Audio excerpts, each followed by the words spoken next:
Middle east में जारी तनाव अब एक नए और बेहद अहम मोड़ पर पहुंचता नजर आ रहा है।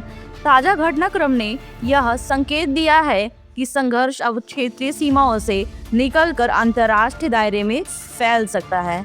रिपोर्ट्स के अनुसार ईरान ने हिंद महासागर में स्थित अमेरिका और ब्रिटेन के संयुक्त सैन्य अड्डे डियागो गार्सिया को निशाना बनाने की कोशिश की। यह बेस ईरान से लगभग 4000 किलोमीटर दूर है, जो इस घटना को और भी गंभीर बना देता है।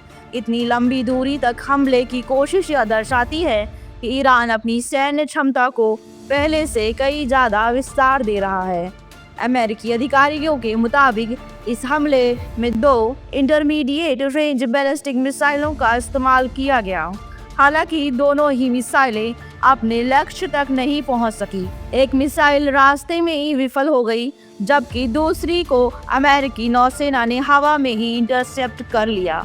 इस इंटरसेप्शन के लिए SM-3 इंटरसेप्टर का उपयोग किया गया, जो दुश्मन की मिसाइल को सीधे टक्कर मारकर नष्ट करने में सक्षम माना जाता है। हालांकि यह अभी स्पष्ट नहीं है कि इंटरसेप्ट की गई मिसाइल पूरी तरह नष्ट हुई या नहीं, लेकिन इस घटना ने एक बड़ा सवाल खड़ा कर दिया।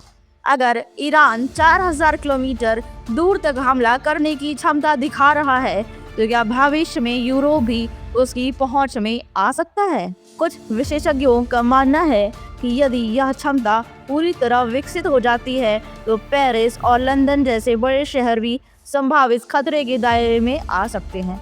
वहीं यह भी अटकलें लगाई जा रही हैं कि ईरान ने इस हमले में खुर्रम शहर 4 जैसी लंबी दूरी की मिसाइल का इस्तेमाल किया हो सकता है। हालांकि इसकी आधिकारिक पुष्टि नहीं हुई है। अब बात करें डियागो गार्सिया की, तो यह कोई साधारण सैन्य ठिकाना नहीं है। यह अमेरिका और ब्रिटेन का एक रणनीतिक रूप से बेहद महत्वपूर्ण बेस है, जहां से अफगानिस्तान, इराक और मिडिल ईस्ट में कई बड़े सैन्य ऑपरेशन संचालित किए गए हैं। इसकी सबसे बड़ी खासियत यही रही है कि यह मुख्य युद्ध क्षेत्र से दूर और सुरक्षित माना जाता था, लेकिन इस हमले की कोशिश ने इस धारणा को चुनौती दे दी।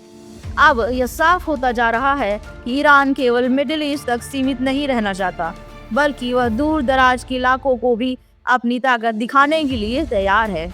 इस बीच अमेरिकी राजनीति में भी इस मुद्दे को लेकर बयानबाजी तेज हो गई है। डोनाल्ड ट्रंप ने हाल ही में कहा था कि अमेरिका अपने सैन्य लक्ष्यों को हासिल करने के करीब है, लेकिन ईरान की इस कार्रवाई ने संकेत दिया है कि यह संघर्ष अभी लंबा खिंच सकता है। भारत के लिए यह घटनाक्रम बेहद महत्वपूर्ण है।